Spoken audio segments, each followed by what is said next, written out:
welcoming on the stage Mehul Agarwal, founder and CEO of Health Compiler, and Dave Pinkert, president and CCO of Hint Health, to discuss how the role of employers is evolving in healthcare. So they're going to cover the importance of data in decision making and what it takes for DPC practices to effectively engage and collaborate with employer groups. We're still going to do the standing ovation stuff, so stand on up and welcome to the stage.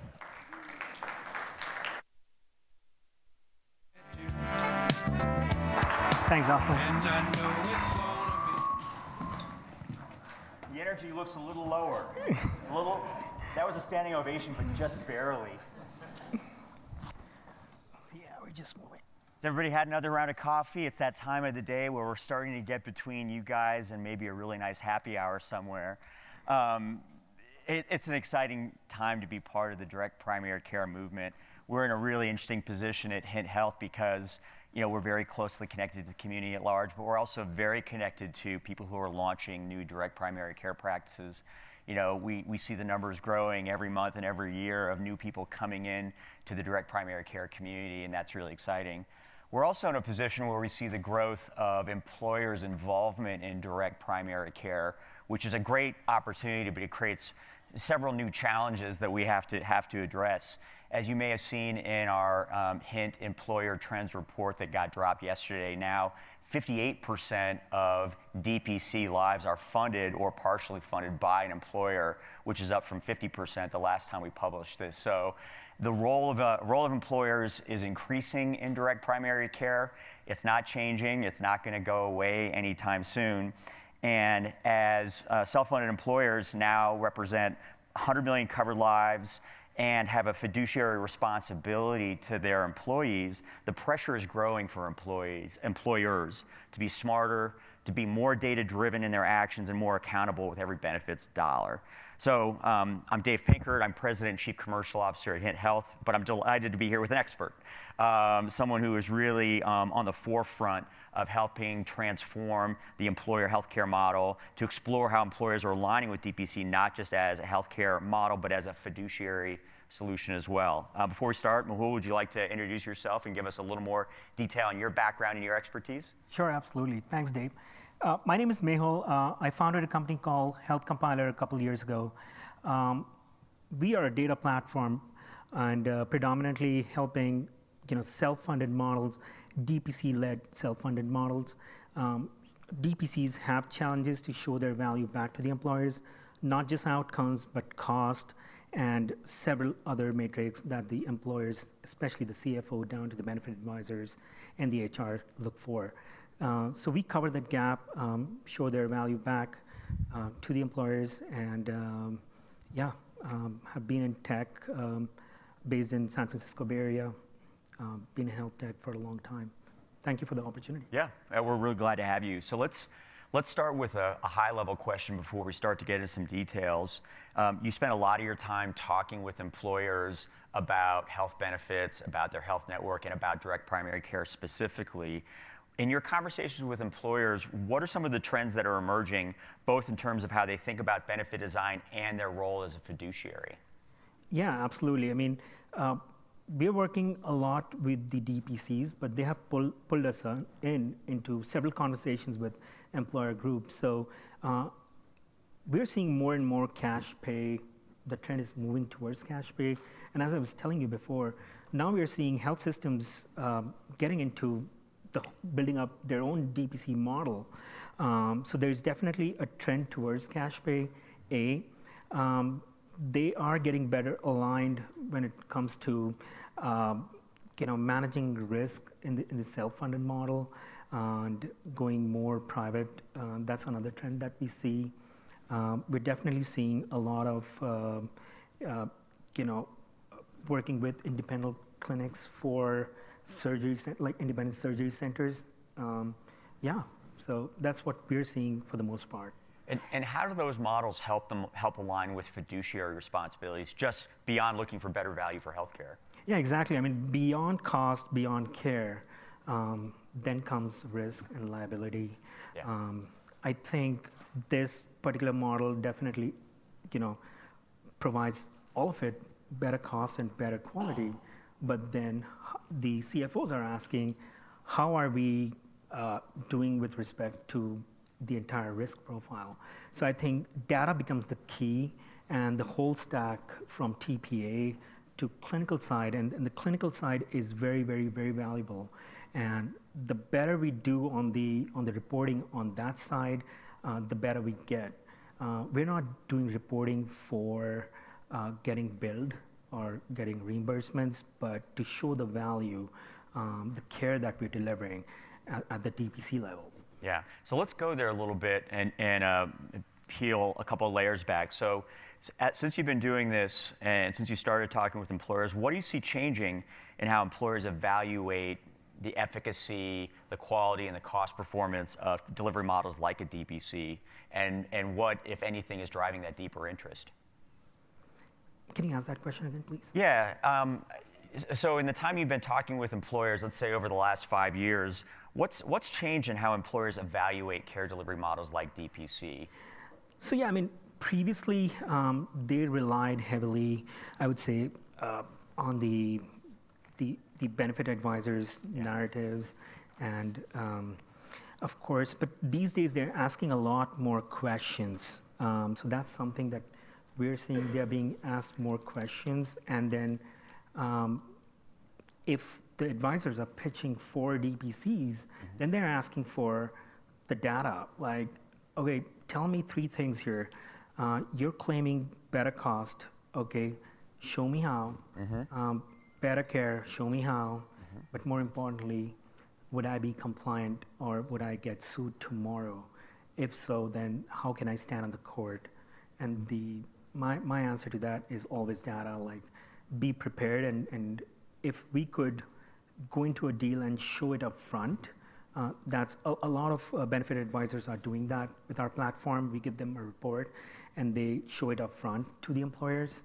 So that's working well, but also the employers have the data, the analytics in their pocket when they get sued. I think you're right. We see a little bit of that from where we sit too, that obviously, you want to improve access to healthcare for your employees, you want to improve costs, you want to improve quality, but now there's this issue of fiduciary liability, and how do we make sure that we don't wind up in court somewhere trying to defend decisions we made with the best of intentions.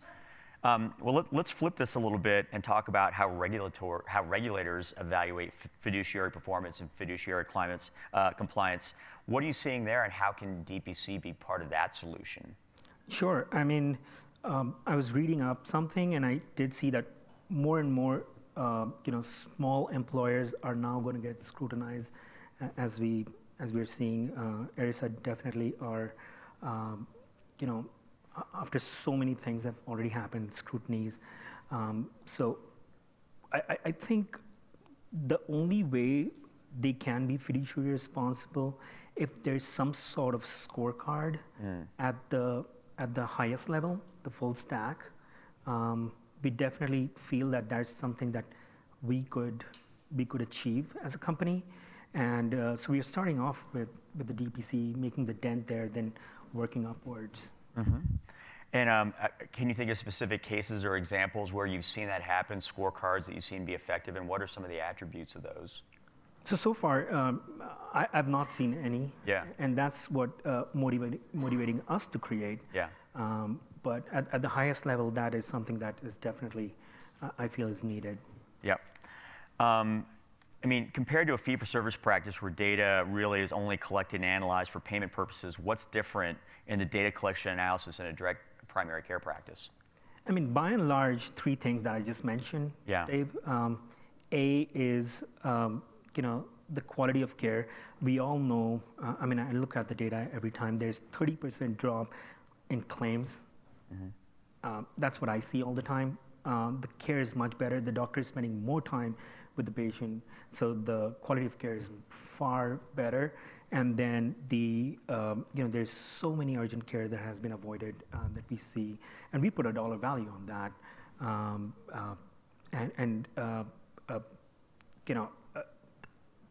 Cost, quality, and then the fiduciary, because as benefit advisors go to employers, the employers are asking, okay, I hear you, the cost and the quality is going to be great. There's going to be a great experience for my employees, but what about fiduciary responsibility? And that's where they could very well say that if we go that DPC route, we are data ready. And more of our customers that we work with, a lot of them are very data savvy. I mean, they get that. They get it that they should be providing this. They're not even asking any questions. Yeah. But I think as more and more DPC embrace data, I think the employers would feel a lot more confident with the kind of network that you guys have. Yep. So, the access to care is there. The infrastructure that you guys have built. Yeah. I know you spent a lot of time working with employer groups and some pretty sophisticated ones at that. When you talk with some of those more complex, sophisticated employer groups about direct primary care and they don't move forward, what are some of the things that are holding them back? I think one of the major thing is they're asking whether all my employees would get access to care where they are located. So we definitely have an answer. I mean, we work with a Hint Connect platform, and then the access to care is there. So so that's one of the major things that we see. Plus, a number of times they say that it's too good to be true. Like, the generics are free, and then the labs are so discounted, and it's unlimited visits, so on and so forth, right? We all know what DPCs bring to the table. That's frustrating when you sit in front of a prospect or a customer and they say it's too good to be true and you've got to prove it's real, right? Oh, you bet, absolutely. Yeah. We work with a lot of brokers that are learning about DPC, that are starting to bring them to their accounts, but not all DPC clinics are equal. And from your perspective, what is separating the DPC clinics that have been successful in winning employer contracts from the DPC clinics that haven't had as much success? So I think one of the things that I see with successful DPCs aligning with the employer groups that want to work with employer groups, they actually talk their language. And that means in advance, they know what are the questions that they're going to be asked when they go in the boardroom presenting the whole stack solution, and all the questions that are being asked to the brokers, and as well as the doctors, are they able to back with data and not just promise, right? Yeah. And you find that's true as you get to larger, more sophisticated employers, whereas sort of at the small and medium-sized employer market, it could be a little bit more of a holistic or qualitative sale, but as you get to the bigger ones, it's got to be a little more quantitative. Oh, you bet, absolutely. I mean, it has to be data-driven at that level, because A, we are trying to kind of sell a new model here, and B, so even if we are able to convince them on the new model, then they're going to double-click on each of the components out there. And if you're leading with DPC and we are saying that, okay, DPCs are going to cut the claims because they are going to avoid urgent care and everything, and plus the direct contract with all the specialty care that's super discounted. So they're definitely asking for data, and only then the sales would go through. That's it. So thinking about the Health Rosetta advisors in the audience who want to introduce DPC as a solution to their accounts, where would you advise them to start? What questions should they be asking? What signals should they be listening for in their client conversations? Yeah, I mean, if they hear a few things, if the CFOs are talking about fiduciary compliance, they're primed to kind of, be talked about how DPCs or DPC-led self-funded plans could possibly be the solution, which we know it is. B, I feel if they're driving with cost, which for the most part they are, but also I think talk about the whole, at renewals, we're not asking for 10 to 15% raise every year. So I think if they're leaning towards all of these, I think a DPC solution is a great answer. Yeah. For For the DPC clinics out there that aren't necessarily working with employers today but would like to work with employers, what are some of the infrastructure, capabilities, and investments that you feel like DPC clinics need to make in order to become a better partner for those employers? Yeah, first thing first, I think when the employers are looking at working with the DPCs, or the DPCs rather are looking at working with the employer groups, the first thing first is the access to care. They have to show that we have a broader network, and we have Hint Connect connected to north of maybe 1,000 DPCs, if I'm not wrong. Almost. Yeah.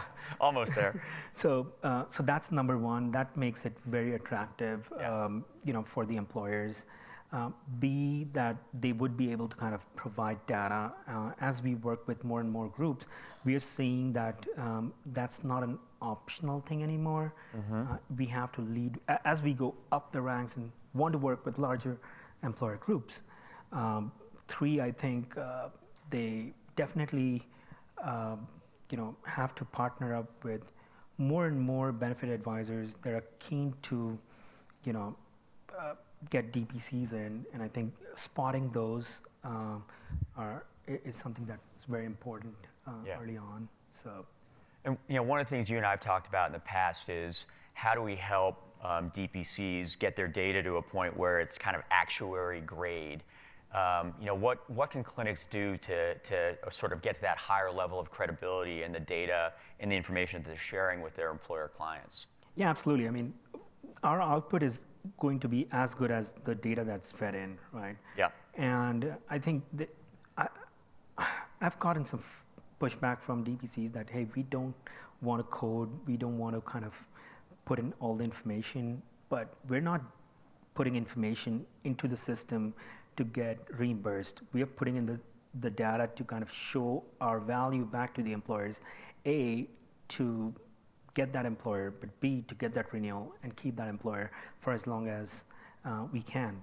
So the quality of data that's inserted in the systems that they use, including the EMRs, or any other system communication per se, I think the better the quality of data, the better it is. And that would actually show the actual great data to the employer groups, and I think it'll be far better for us. Yeah. I mean, as you look ahead and you think about the conversations you're having with DPCs and employers now, what's your risk or what's your fear that will happen to DPC and employers if we don't get this right, if we don't figure out a way to support fiduciary compliance, if we don't figure out a way to use data well in the management of these relationships? So first thing first is, let's look at the books of business here, right? So I have an employer group of 200. That's a sizable books of business for DPC. So we want to keep that on. Yeah. So that's number one. Second thing is for employers to be able to kind of,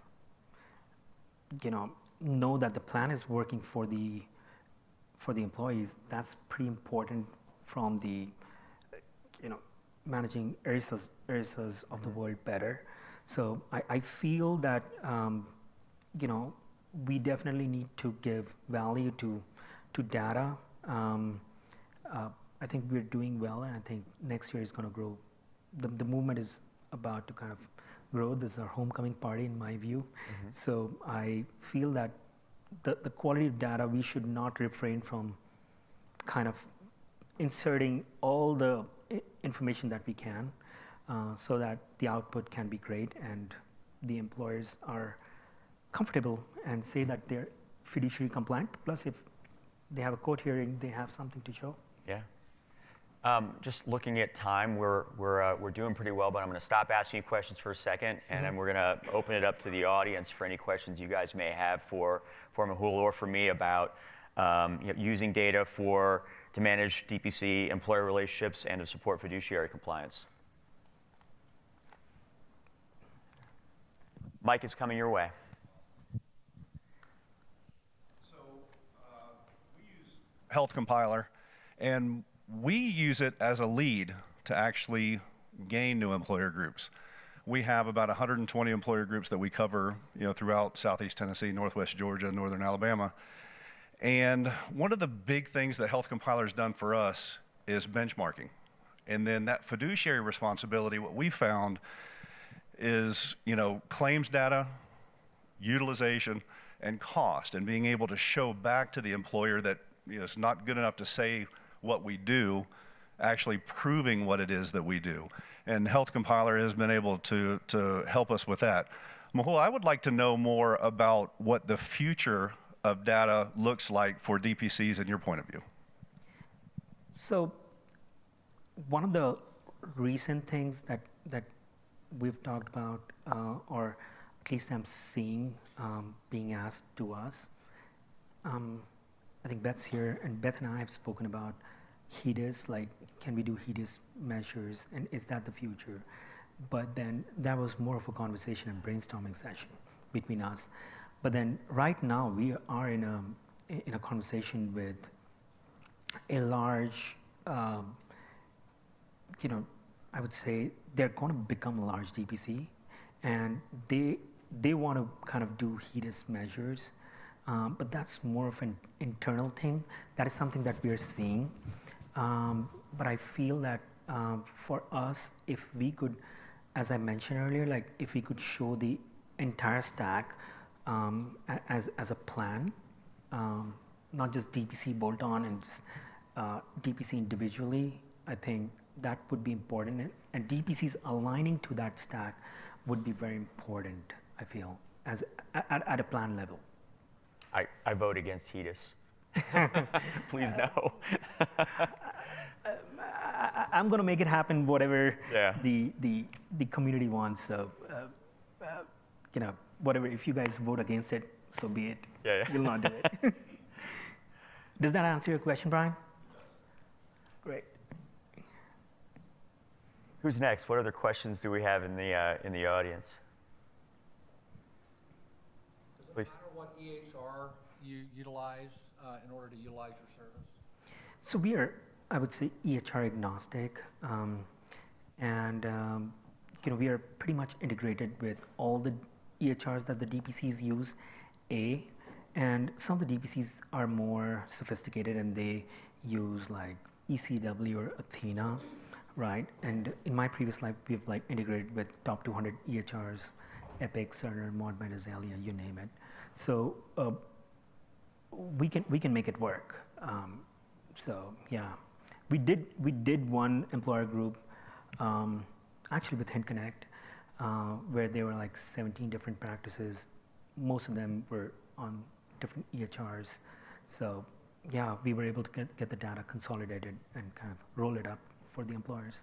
Wait, put you on the spot. Which was the hardest to get the data you wanted out of? I don't want to be naming names here Okay. because, but You'll tell me later. yeah. Yeah. I have a question. You mentioned HEDIS. So in the fee-for-service world, there's lots of committees and academics and government agencies deciding what measures we're looking at globally. But with DPCs, I feel like they're kind of doing the dance between what employers and brokers are asking for versus what they can do. But I don't see DPCs coming together to say, these are actually the metrics we want to report on that we feel like are valuable, because maybe like HEDIS is garbage. So do you feel like Health Compiler has a role there in working with DPCs, across the nation to decide what matters for DPC so we can set it ourselves rather than just responding to the ask that comes from fee-for-service?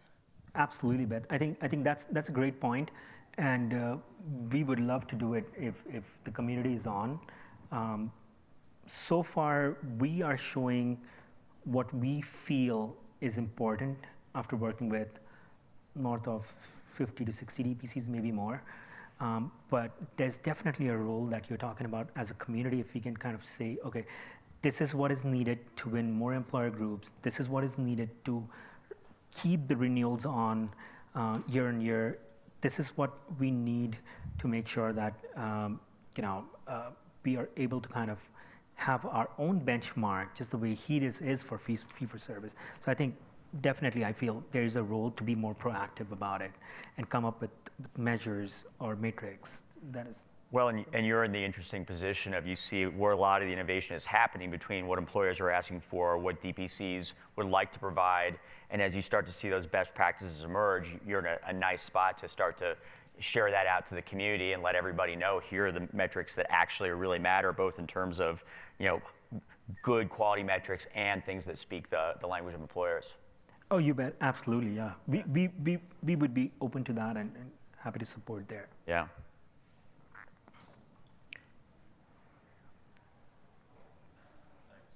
Do you help with utilization reports that some of the employers or TPAs want? We have an array of different contracts across the country with our DPC practice, and not everybody wants the same kind of utilization report. Some want to know what the ROI was for this, or what the chronic conditions management was for diabetes, say. Does Health Compiler help with all of that? Yeah, so I think the most important metric that we've seen so far is engagement utilization.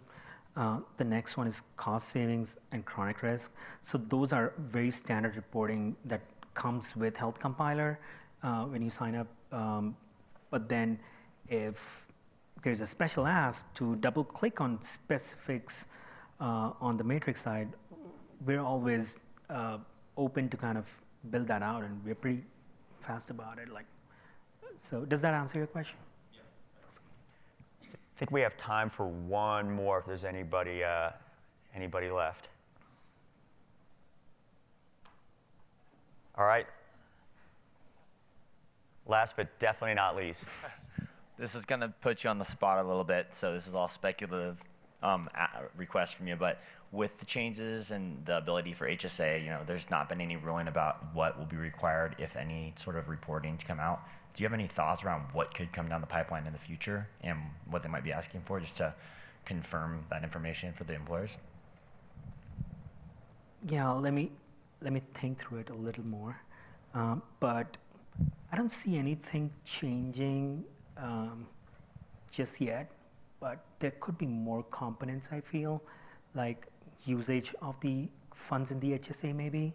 So because that could be important, as if the employees are contributing there and stuff. So are the funds being used correctly?